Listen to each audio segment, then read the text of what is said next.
Hello students, I am doctor Paru Singh, assistant professor sociology, government arts girls college Kota. और हम आपका यहाँ समाजशास्त्र विषय का बीए फर्स्ट ईयर का पेपर 2 पढ़ रहे थे, इंडियन सोसाइटी, भारतीय समाज।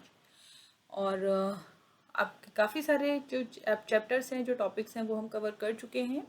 और आज हम जो टॉपिक आपके साथ डिस्कस कर रहे हैं यहाँ पर, उसका नाम है कर्म या कर्मा। और हम सभी शब्द से परिचित हैं। भारतीय समाज की जो वैचारिक और संस्थागत आधार हैं, उनमें कर्म तथा पुनर्जन्म के सिद्धांत का बहुत महत्वपूर्ण स्थान है। जिस प्रकार के हमारे कर्म होंगे, उसी प्रकार के हमारे जो अगले जन्म के जिस तरह से हमें अगले जीवन को व्यतीत करना है, वह हमारे कर्तव्यों पर ही निर्धारित करेगा। और यहाँ पर ये लिखा भी हुआ है कि हम अपने कर्म फल से बच नहीं सकते। हमारे कर्म ही आधार हैं जिस पर हम खड़े हुए हैं, और हमारे कर्म ही हमें वह बनाते हैं जो कि हम आगे बनना चाहते हैं। और जो हमारे कर्म हैं, वर्तमान जीवन हमारा हमारे पिछले जन्मों के जो हमारे कर्म हैं, उसकी देन है। और इस जन्म में हम जिस प्रकार का व्यवहार करेंगे, उसके अनुकूल हमें पुनर्जन्म मिलेगा। और व्यक्ति को कर्म फल भोगने ही पड़ते हैं। जैसा वह कर्म करेगा, वैसा ही उसको फल मिलेगा। अच्छे कर्म का अच्छा फल और बुरे कर्म का बुरा फल। इस तरह की जो धारणाएं हैं, वो हम सुनते रहते हैं। इस तरह के जो विचार हैं, वो हम यदा कदा सुनते ही रहते हैं। और जो बीजी गोखले हैं, उन्होंने Indian thought through the ages नामक अपनी पुस्तक में लिखा है कि शायद भारतीय विचारधारा पर अन्य किसी भी अवधारणा का इतना व्यापक प्रभाव नहीं पड़ सका है जितना कि जो कर्म के सिद्धांत का पड़ा है। तो कर्म को समझने से पहले हमें कर्म का अर्थ जानना जरूरी है। तो कर्म जो शब्द है, इसकी भी उत्पत्ति कृ धातु से हुई है। और कृ का अर्थ है करना, हलचल या व्यापार। अर्थात मनुष्य जो कुछ भी करता है, जैसे सोना, उठना, बैठना, खाना, पीना, कुछ इच्छा रखना, दान देना, वह सभी कर्म के अंतर्गत रखे जा सकते हैं। और कुछ विद्वान मानते हैं कि कर्म शब्द संस्कृत के कर्मण शब्द से उत्पन्न हुआ है। और कर्मण शब्द का प्रयोग भी कई अर्थों में हुआ है, जैसे क्रिया, कृति, निष्पादन, क्रियापालन, व्यापार, पद, कर्तव्य, धार्मिक कर्मकांड, कोई विशेष क्रिया, नैतिक कर्तव्य, उत्पादन इत्यादि। तो जो स्वामी विवेकानंद ने भी कर्म की व्याख्या की थी, और उन्होंने कहा था कि आत्मा की आभ्यंतरिक अग्नि तथा अपनी शक्ति और ज्ञान के बाहर प्रकट करने के लिए जो मानसिक और भौतिक घात पहुंचाए जाते हैं, वही कर्म है। इस प्रकार हम सब प्रतिक्षण कर्म कर रहे होते हैं। हम जो कुछ करते हैं, चाहे वह मानसिक हो या शारीरिक कर्म हो, वह हमारे ऊपर अपने चिन्ह अंकित करता है। तो सरल शब्दों में यदि कहा जाए, तो कर्म से हमारा तात्पर्य उन सभी क्रियाओं से है जिनका संबंध शरीर अर्थात और कायिक कर्म, वाणी, वाचिक कर्म और मन, मानसिक कर्म से है। अर्थात व्यक्ति की बाह्य क्रिया ही केवल कर्म नहीं है, बल्कि दूसरों को कुछ कहना, दूसरों के बारे में सोचना भी कर्म है। हमारे प्रत्येक कार्य में हम पहले से ही हम किसी कार्य के बारे में सोचते हैं, उसके बाद ही कोई जो विचार है, कोई क्रिया करता है। तो अन्य शब्दों में देखें तो ऐसा कार्य जो क्रियात्मक रूप धारण करे, ऐसा विचार जो क्रियात्मक रूप धारण करे, वह कर्म कहलाता है। और स्वभावतः यह भूतकाल, भविष्य और वर्तमान तीनों से ही संबंधित होता है। तो भगवत गीता में कर्म के 5 तत्व बताए गए हैं। जो यदि लेकिन मुख्य रूप से देखें तो इसके 3 तत्व हमें दिखाई देते हैं: कर्ता, परिस्थिति और प्रेरणा। तो कर्म को संपादित करने के लिए कर्ता अर्थात किसी व्यक्ति का होना आवश्यक है।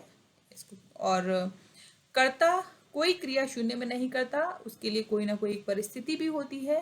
तो परिस्थिति का होना आवश्यक है। और परिस्थिति के अतिरिक्त कर्म के संपादन के लिए यह आवश्यक है कि व्यक्ति कोई ना कोई प्रेरणा भी उसके साथ जुड़ी हुई हो। बिना प्रेरणा या कारण के कर्म का संपन्न होना संभव नहीं है। इसी प्रकार जो भगवत गीता है, इसमें कर्म के 5 तत्व बताए गए हैं: कर्ता, कार्य का स्थान, साधन, प्रयत्न और भाग्य। मनु ने कर्म के 3 भेद बताए हैं: कायिक कर्म अर्थात व्यभिचार, हिंसा, चोरी; वाचिक कर्म झूठा भाषण, चुगली, निंदा; मानसिक कर्म दूसरों का अहित सोचना, दूसरों की चीजों की इच्छा रखना; और पतंजलि योग दर्शन के अनुसार कर्म के 4 प्रकार हैं। कृष्ण यानी दुख स्वरूप पाप कर्म, शुक्ल जिसमें जप तप स्वाध्याय दान इत्यादि को शामिल किया जाता है, शुक्ल कृष्ण सुख दुख मिश्रित या पाप पुण्य मिश्रित कर्म, और अशुक्ल कृष्ण जो न शुक्ल है और न ही कृष्ण है। तो सामान्यतः हम जो कर्म है इनको 2 श्रेणियों में विभाजित करते हैं, शुभ अशुभ, पाप पुण्य, पवित्र अपवित्र, कुशल अकुशल इत्यादि। कर्म तथा पुनर्जन्म के सिद्धांत के साथ में अनेक कर्म तथा पुनर्जन्म के साथ में अनेक सिद्धांत भी जुड़े हुए हैं, जिसमें और हमें यह पता होना चाहिए कि कर्म तथा पुनर्जन्म कार्य कारण संबंध से संबंधित होते हैं। यह 2 नहीं है बल्कि एक ही हैं। और कर्म की अवधारणा पर कई वेदों में, कई जो ग्रंथ हैं वहाँ पर विचार किया जा चुका है, परंतु इसने उपनिषदों में सिद्धांत का रूप ग्रहण किया। महाभारत, गीता, मनुस्मृति तथा अन्य धर्म ग्रंथों में इस सिद्धांत पर बहुत गहराई से विचार किया गया। कर्म के सिद्धांत का प्रतिपादन वैदिक काल के अंतिम वर्षों अर्थात ईसा के 700 वर्ष पूर्व किया गया और ऋग्वेदों में ऋत की अवधारणा को विकसित किया गया। इस शब्द का प्रयोग सामान्य अर्थों में सीधी, प्रत्यक्ष या सही रेखा के लिए है, अर्थात यह प्रकृति को एक कानून को व्यक्त करता है। नैतिक दृष्टि से इसका प्रयोग नैतिक कानून जिस पर हमारा जीवन आधारित है उसके लिए किया जाता है। तो और इसी प्रकार उपनिषद में सर्वप्रथम कर्म तथा पुनर्जन्म की अवधारणा को एक सिद्धांत का रूप दिया गया और यह बताया गया कि मनुष्य अपने कर्मों के अनुसार न केवल परलोक में ही सुख दुख प्राप्त करता है बल्कि इस संसार में उसे बार बार जन्म लेना पड़ता है और जन्म मरण के बंधन से मुक्त होना भी उसके जो कर्म है उन कर्मों के माध्यम से ही संभव है। कठोपनिषद, बृहदारण्यक उपनिषद इत्यादि में भी इस संबंध में अनेक जो धारणाएं हैं वो जुड़ी हुई हैं। वहीं जो उपनिषदों में प्रतिपादित कर्म सिद्धांत की महाभारत में भी बहुत विस्तार से व्याख्या की गई है। महाभारत में जो पृथ्वी को कर्म भूमि कर्म करने के लिए है, जबकि दूसरा विश्व अर्थात स्वर्ग फल भूमि कर्म का सुख भोगने के लिए है। जैसे ही कर्मों के अनुपात में सुख भोग लिया जाता है व्यक्ति स्वर्ग से नीचे गिर जाता है।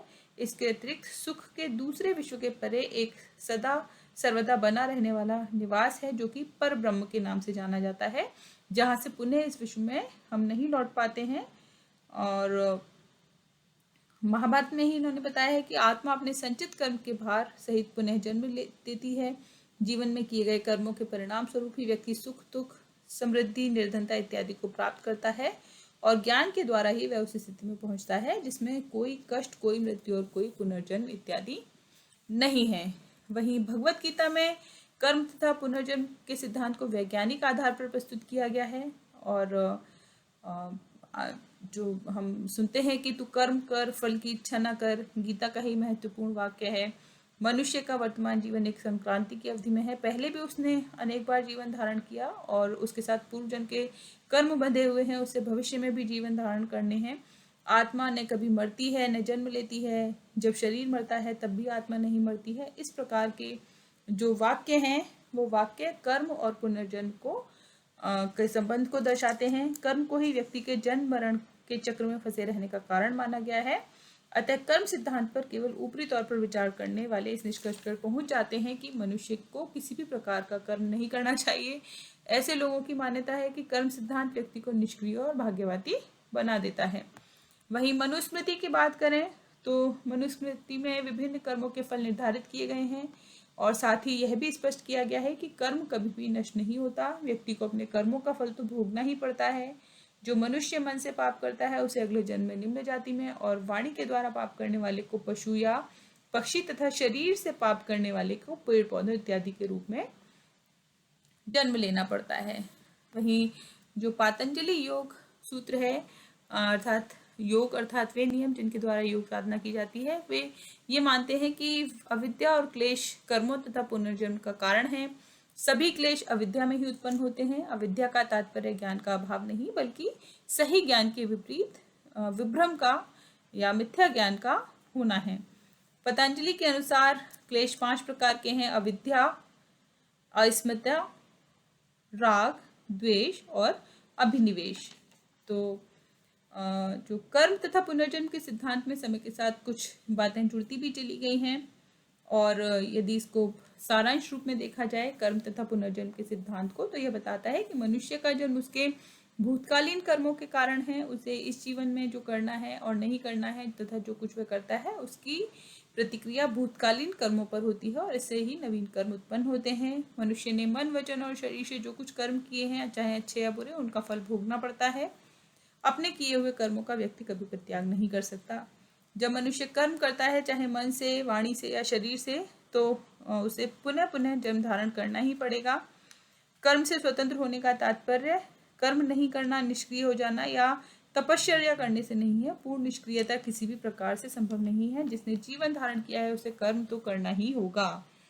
मनुष्य जीवन में सुख और दुख, लाभ, हानि, समृद्धि, निर्धनता सभी पूर्व जन्म के कर्मों का परिणाम है। व्यक्ति को अपने भूतकालीन कर्मों का फल भोगना ही पड़ता है और उन्हीं फलों को भोगते हुए स्वधर्म का पालन करना चाहिए। व्यक्ति को जन्म मरण के बंधन से उसी समय छुटकारा मिल सकता है जब वह मोक्ष को प्राप्त कर ले, अर्थात ब्रह्म में लीन हो जाए। और वह इस स्थिति में तभी पहुंच सकता है जब वह निष्काम कर्म करे, कर्म की करते हुए फल की इच्छा न करे, स्वधर्म का पालन करे, विभिन्न कर्मों को करते हुए स्वयं को कर्ता न माने, भक्ति का मार्ग बन पर चलता रहे, वचन और शरीर से सत्कर्म करता रहे। और कर्म का सिद्धांत व्यक्ति को भाग्यवादी नहीं बनाता, बल्कि यह तो वर्तमान जीवन को पूर्व जन्म के कर्मों का फल मानकर व्यक्ति को स्वधर्म का पालन करने और दायित्व निर्वाह की प्रेरणा देता है।